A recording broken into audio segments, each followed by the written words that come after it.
এরকম একটি perfect pudding বানানো কার না স্বপ্ন বলেন তো? হ্যাঁ, আপনিও বানাতে পারবেন যদি আমার আজকের এই রেসিপিটি ফলো করেন। আসসালামু আলাইকুম everyone, welcome back to my channel. আজকে আমি তৈরি করব perfect caramel bread pudding. Normal পুডিংয়ের থেকে আলহামদুলিল্লাহ এর টেস্ট 10 গুণ বেটার হবে। এছাড়াও এটা তৈরি করা খুবই সহজ, এত স্মুথ একটা পুডিং তৈরি হয়, কোনো ক্র্যাক বা ফাটল বা ছিদ্র কোনো কিছুই হয় না। এক কথায় 100% পারফেক্ট একটি পুডিং তৈরি করতে পারবেন এই রেসিপিটি ফলো করে। বিসমিল্লাহ। ফার্স্টে আমি ক্যারামেলটা তৈরি করে নিচ্ছি। চুলায় একটি প্যানের মধ্যে দিলাম 1/2 কাপ চিনি। চুলার হিটটাকে বাড়িয়ে দিয়ে অপেক্ষা করছি চিনিটা মেল্ট হয়ে কালার আসা পর্যন্ত। চিনিটা মেল্ট হয়ে যখন ঠিক এরকম কালার আসতে শুরু করেছে, সঙ্গে সঙ্গে চুলার হিটটাকে লোতে রেখে নেড়েচেড়ে ক্যারামেলের মধ্যে সুন্দর একটা কালার আসা পর্যন্ত জাল করে নিচ্ছি। এ পর্যায়ে প্যানের মধ্যে যে হিটটা রয়েছে, এই হিটেই কিন্তু ক্যারামেলের মধ্যে কালার চলে আসবে। আমি ক্যারামেলের কালারটা খুব একটা বেশি ডার্ক করব না, ডার্ক করে ফেললে ক্যারামেলটা তিতা লাগে। আমি লাইট কালার থাকা অবস্থাতেই চুলা থেকে নামিয়ে সঙ্গে সঙ্গে মোল্ডে ট্রান্সফার করে নিচ্ছি। দেখতে পাচ্ছেন খুবই সুন্দর একটা লাইট কালার চলে এসেছে ক্যারামেলের মধ্যে। এটাই একটা পারফেক্ট ক্যারামেল, কোনো প্রকার তিতা লাগবে না। সঙ্গে সঙ্গে মোল্ডটিকে এভাবে ঘুরিয়ে মোল্ডের তলায় ক্যারামেলটাকে সমানভাবে স্প্রেড করে নিচ্ছি। মোল্ডটিকে এক সাইডে রেখে দিচ্ছি ক্যারামেলটা সেট হওয়ার জন্য। এবার এখানে নিয়েছি 3টি ব্রেড স্লাইস। আমি আজকে 3টি ডিমের পুডিং তৈরি করব, এজন্য 3টি ব্রেড স্লাইস নিয়েছি। আপনারা ডিমের পরিমাণ কমিয়ে বাড়িয়ে নিলে ব্রেডের পরিমাণও কমিয়ে বাড়িয়ে নেবেন, অর্থাৎ যে কয়টি ডিম নিতে হবে ঠিক সে কয়টি কিন্তু ব্রেড নিতে হবে। এবারে ব্রেডগুলোকে আমি ছোট ছোট টুকরো করে কেটে নিচ্ছি। দেখতে পেয়েছেন ঠিক এভাবে কেটেছি। এবারে ব্রেড স্লাইসগুলোকে অন্য একটি মিক্সিং বোলের মধ্যে নিয়ে নিচ্ছি।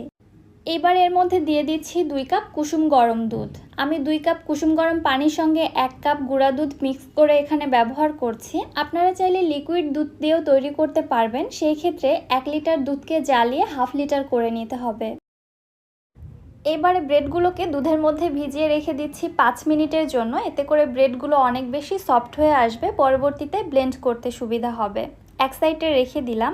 এবার একটি মিক্সিং বলে নিচ্ছি রুম টেম্পারেচারে থাকা 3টি ডিম। ডিম যদি ফ্রিজে থাকে অবশ্যই পুডিং তৈরির 1 ঘন্টা আগে ডিমগুলোকে ফ্রিজ থেকে নামিয়ে রাখবেন। ফ্রিজের ডিম দিয়ে পুডিং কখনোই ভালো হয় না। 1/3 কাপ দিচ্ছি চিনি। আমার কাছে এই মিষ্টিটা একদম পারফেক্ট লেগেছে, তবে আপনারা আপনাদের টেস্ট অনুযায়ী কমিয়ে বাড়িয়ে দিতে পারেন। ফ্লেভারের জন্য দিচ্ছি 1 চা চামচ ভ্যানিলা এসেন্স।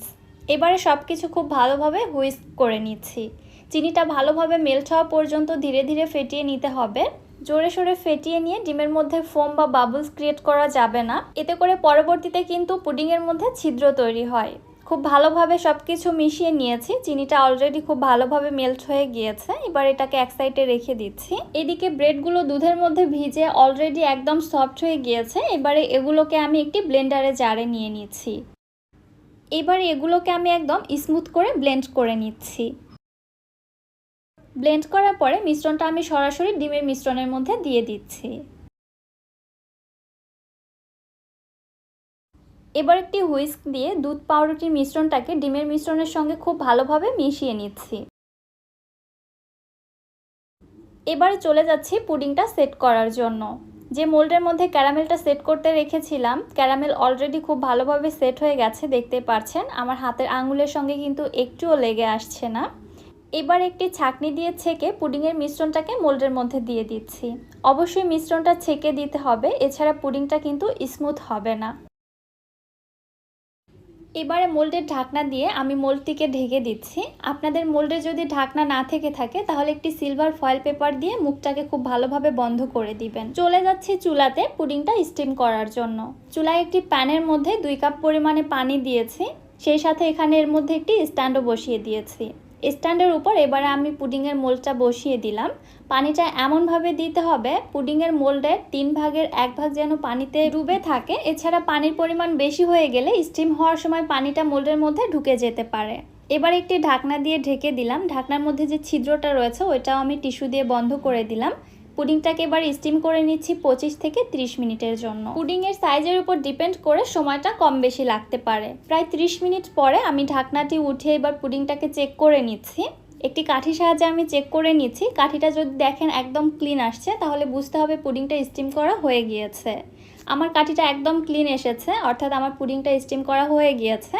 এবারে চুলা থেকে পুডিংটাকে নামিয়ে সম্পূর্ণভাবে ঠান্ডা করে নর্মাল ফ্রিজে 1 ঘন্টা রেখে দিচ্ছি সেট হওয়ার জন্য। কখনোই পুডিং গরম গরম ডিমোল্ড করবেন না, এতে করে পুডিং ভেঙে যাওয়ার চান্স অনেকটাই থেকে যায়। এছাড়াও পুডিং গরম গরম খেতে একদমই ভালো লাগে না, অবশ্যই নর্মাল ফ্রিজে রেখে সেট করে তারপরে ডিমোল্ড করতে হবে। পুডিংটা আমি ফ্রিজ থেকে নামিয়ে নিয়ে আসছি, এবারে ডিমোল্ড করব। তার আগে একটি নাইফ দিয়ে পুডিংটাকে মোল্ডের 4 সাইড থেকে এইভাবে ছাড়িয়ে নিচ্ছি। এবার একটি প্লেটের উপর পুডিংটাকে ঠিক এভাবে ডিমোল্ড করে নিচ্ছি। মাশাআল্লাহ, কত বেশি পারফেক্ট হয়েছে পুডিংটা, তাই না? আমি জানি এরকম একটি পারফেক্ট পুডিং আপনারা সকলেই তৈরি করতে চান। সো আর কোনো চিন্তা নেই, আমার এই রেসিপিটি তো দেখেই নিলেন। এখন থেকে পারফেক্ট পুডিং আপনারা নিজেরাই তৈরি করে নিতে পারবেন। পুডিংয়ের ভেতরটাও দেখুন কত বেশি স্মুথ এবং সফট হয়েছে। আর বিশ্বাস করুন, এই পুডিংটা যে খেতে এত বেশি মজা, আমি আসলে আপনাদের বলে এক্সপ্লেন করতে পারবো না। এটা খুবই বেশি মজা, আপনারা বাসায় না ট্রাই করলে বুঝতে পারবেন না। রেসিপিটি আপনাদের কাছে কেমন লাগলো অবশ্যই আমাকে কমেন্ট করে জানাতে ভুলবেন না। ভিডিও ভালো লাগলে চ্যানেলটি সাবস্ক্রাইব করে দিবেন, আর যারা ফেসবুক পেজ থেকে দেখছেন পেজটিতে অবশ্যই একটি ফলো দিয়ে দিবেন। সো আজকে আর বেশি কথা বাড়াচ্ছি না, আজকের মতো এখানেই বিদায় নিচ্ছি। সবাই ভালো থাকবেন, সুস্থ থাকবেন। আল্লাহ হাফেজ।